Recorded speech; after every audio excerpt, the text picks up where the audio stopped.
Welcome back to the channel. This is the episode 2 of the series of Swift animations. In the first episode, if you haven't watched, I talked about with animation global function that we have in Swift UI and how you can use that to animate your views in Swift UI. In this episode, I'm going to talk about dot animation modifier and how you can use it in your views and how it is different from with animation. So let's first use the modifier and then we will talk about how it is different from with animation. So we want to achieve the same thing that we did with animation. For example, like tapping the globe and then tapping it again, bringing it back. First, I'm going to remove with animation. Animation is removed and we are back there. Now, what I'm going to do is I'm going to apply animation to this view that whenever this value changes, it's gonna animate the view using the specified animation. So in our case, it's moved to edges and I tap, you can see that it's giving us the same behavior as with the animation. Why we wanna do this? Because sometimes if you are using with animation, the animation you had specified it when you were using with animation, you specified the animation there, like with animation and that animation, and then we use that. Sometimes you want to control the animation at the view level, like the view that's getting animated, that's the view that decides how it animates, not the view that's changing the state. So let me show you what I mean. I have already created a model which is an observable model. It has a property called rotation earth, which I can use in my views. If you don't know about observable, that's fine. I'll just give a brief intro. At Observable is a part of the new framework that came with Swift UI iOS 18. It's called Observation. Previously, we used to use Combine. And with this one, I will be able to publish changes to the views of the public property. So any property that's public, it's publishable.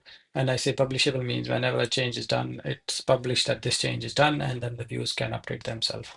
So I've already created this model, a small model, and I'm going to use that model in here rather than using this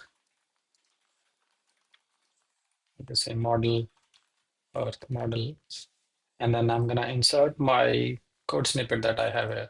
So I've found that adding code snippet, it's a faster way to create the video rather than just typing the whole code altogether, because eventually you guys will see the whole code in there. So I got another view which defines a button that changes the rotation. Like I want to rotate the earth, right? So I'll use that view here. It's called actions. And let's get rid of on tap gesture. And in here, I can say model dot rotate earth. And I can remove this and I can just add rotation effect, angle of degrees. And when I'm rotating, it's 360 degree, otherwise it's 0, right? And maybe let's change this to even ease out. Let me refresh. Okay, so my previewer now needs the environment. So I'm gonna say environment model. So that should fix it. That we got the action view in there. We passed the earth model here. Now we need to set the earth model as an environment to our parent view so that it's passed to all the child views. And when we do that, when I rotate, you can see that it rotated, but it's just rotated once. So I want to rotate it like for longer. What I can just say is repeat forever. And once I do that, you can say that it's repeating. So it's going from 0 to 360 degree and then going back from 360 degree to 0.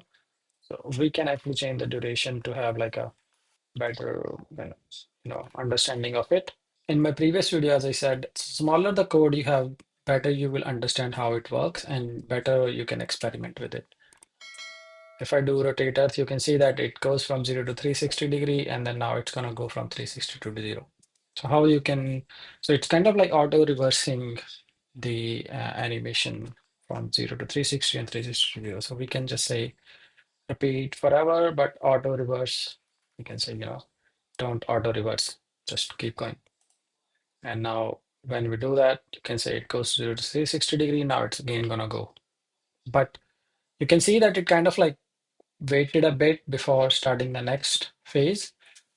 That's because we are using the ease in, ease out animation, and that one goes like ease into it and then ease out into ease out, and then again it's gonna ease in. So the kind of animation you use has an impact on how your views move. In our case, we want it to keep kind of like rotating forever, so we'll probably use linear, um, which makes sense because it like keep going. So now if I rotate Earth, and you will see that it will now just keep rotating.